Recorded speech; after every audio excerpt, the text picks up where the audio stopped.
Shop. Best handwriting, I want to see it. I see a sheep. Underlining your diagraphs.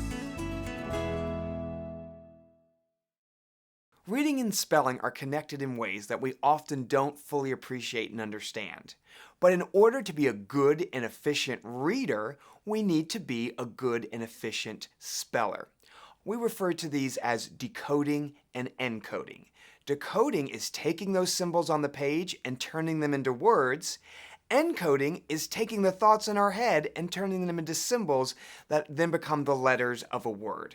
Dyslexic learners have trouble with spelling because they don't naturally attach the sounds they hear to the letters they know. So the way that a brain hears a sound and processes it doesn't necessarily mean that the dyslexic learner pulls that letter into their mind's eye to then write it on paper. A dyslexic learner may also struggle with spelling because once they know the letter they have to write, getting their brain and the signals to their hand to write that letter can become very difficult. All of this requires an exorbitant amount of working memory. A student is having to hold on to a lot of information while thinking through all these processes. The difficulty with spelling doesn't stop when a student graduates from elementary school. It will follow them the rest of their lives and into their careers, and it's really important that we set them up with tools to really tackle that challenge. Underlining our diagraph. Nice job, Ronan. Ronan's already underlined his diagraph. There is no difference between reading and spelling besides what you're actually doing, just the verb itself. Reading, I'm reading with my eyes. Spelling, I'm, writing with my hand. But what it takes to be a good reader, what it takes to be a good speller, those strategies that we use as teachers are basically one and the same. S, snake. S, snake. T, top. T-top. U, up, Students really need to be able to hear the sound before they can write the sound. W, wind. And the great thing about phonemic awareness is when we're blending or segmenting words, we can do any kind of spelling pattern. Here we go. Next word. Chop.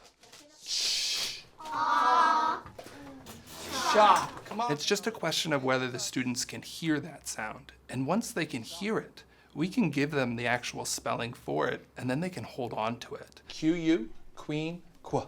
Q-U, queen, qua. I, itch, I.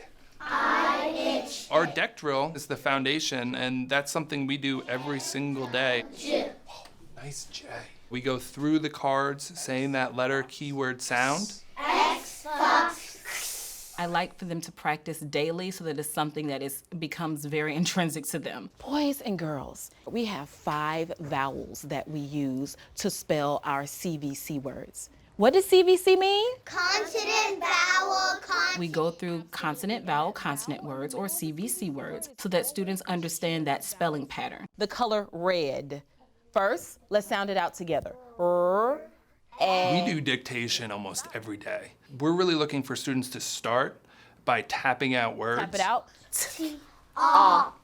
Tap it out again. When we tap out the words with our fingers, they're breaking a word apart into the specific sounds, and then they're blending it together with their thumb.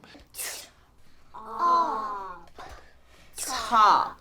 This really provides a concrete example for the students of those two processes of breaking a word apart and putting it back together. We're gonna play around with some CVC words. See, we're gonna make them make different words. The first word I want you to write on this part of your board is the word ham. We also do a little bit of manipulation with those phonemes so they can understand that changing words, writing words, and spelling is simply replacing letters and vowels and creating new words. What new word do we get if we add a J? They can be successful spellers because they're hearing those individual sounds and then they're able to put it together into a word. I want you to replace the M sound with the T sound.